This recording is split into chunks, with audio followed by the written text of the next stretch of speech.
Okumala kati kumpi ebbanga erikunukiriza mu myaka 2 abalimi wamu n'abalunzi babadde mu kaseera kakanayo kyani olw'ekyeya ekiriwo mu ggwanga. Emu ku disitulikiti ezinyigiddwa ekyeya kino ye Kalungu. Twatuuseko mu disitulikiti eno gye twasisinkanye Namukadono ku kyalo obulwadde ekisangibwa mu ggombolola y'Ekyamuliibwa. We twatukidde mu maka ge twamusanze agezaako okutetenkanya ekijjulo ky'olunaku.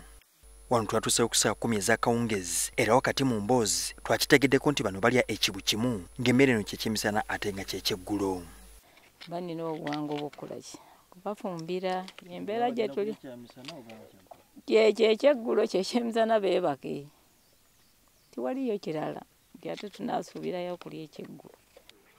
Kati luli twalyanga ekyemisana n'ekyenkya ng'olya amatooke nga weegali emmere yonna buli gye wayagalanga ng'okola ki ng'ogifuna. Naye kati olwayo luno n'akawunga olwokanoonya oluusi ne kabula nga tolina zikagula. Abalya n'ekimu ekyo kya mukisa okuba nti bakifuna kubanga embeera eriwo nzibu nnyo. Kyokka bwe weetegereza ne muwogo gwali mu kuwaata kumpi yenna yavundira mu ttaka. Kati enjala eri mu ttaka eruwaza emmere. Ono alina okutya nti enjalako ekyeya kibasuzanga emitima gibeewanise byandibaviirako okufiirwa obulamu. Ate era tujja kutondoka kakati omusana guugwa bijjanyi byonna bikaze ate tugenda kubyaki kati kasooli gwe tubadde tusuubiramu naye alibwa kati anaakula. Olusuku luno kumpi lwonna lukutuse luweddewo nga n'amatooke amato gatandise okwengera olw'omusana. Kuno kosa emmere endala nga ebijanjaalo, kasooli n'ebisinga obungi ensigo zikalira mu ttaka.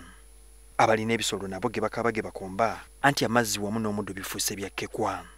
Era sizoni ebiri wano nalimawo ebinyeebwa nabikula bikuzi kubiwa nti muddo gwanti ne kasooli twalima tulina n'owalala eri waneneko twasaba obusaayi ne tuwa ente.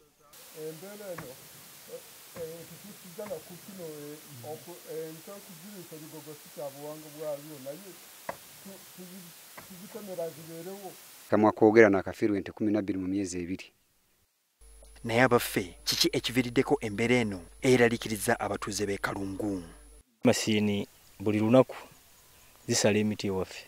N'entobazi zirimiddwa zonna tewakyaliwo ntobazi gy'osanga nti wano nsanga entobazi bweti eri njereere wabula yonna osanga nnime. Abantu gye bakomye okwonoona n'obutonde nabo bubaddidde.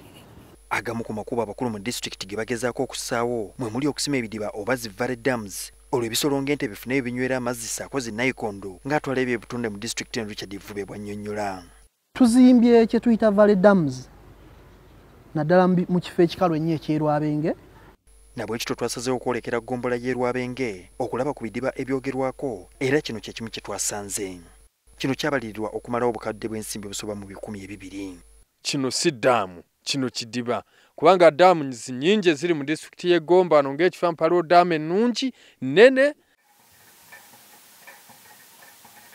Nayikondo eno nayo tefulumyanko ttondo lya tuzibukya eggibwako engalo. Wano mu disitulikiti y'e Kalungu kitwewuunyizza okulaba nti ofiisi evunaanyizibwa ku butonde bw'ensi efuna $3 million zokka buli mwaka. Kuno kwe kuli okusomesa abatuuze ku kiki basaanye okukola ne kye batasaanye kukola, kwe kuli okutambuza abakungu mu ofiisi eyo ssaako emirimu emirala okumala omwaka mulamba. Ensimbi ezo mu butuufu ddala zimala?